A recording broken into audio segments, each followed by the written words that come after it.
জ্ঞান নিয়ে বড়াই করতেন, ঠিক কিনা? জানার কোনো শেষ নেই, জাননেওয়ালার উপরও জাননেওয়ালা আছে, জ্ঞানীর উপরও জ্ঞানী আছে। আপনি কিছু জেনেই মনে করবেন না আমি সব জানি, সব জানি। আপনার চাইতেও বেশি জ্ঞানী অনেকে আছে। অনেক সময় বক্তার চাইতেও শ্রোতারা অনেক জ্ঞানী। হয়তো এখানে এমন অনেক জ্ঞানী লোক আছে যার ধারে কাছেও আমরা কেউ নেই, হতে পারে।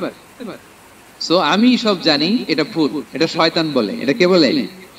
শয়তান বলে। আবু নওয়াস একটা কবিতা লিখেছেন, ওয়াকুল লিমান ইয়াদঈ ফিল ইলমি ফালসাফাতান হাবাসতা শাইআন ওয়া গাবাত আনকা আশিয়াউ। কেউ যদি বলে আমি সব জানি, তুমি তাকে বৃদ্ধাঙ্গুলি দেখিয়ে বলো আপনি কিছুই জানেন না।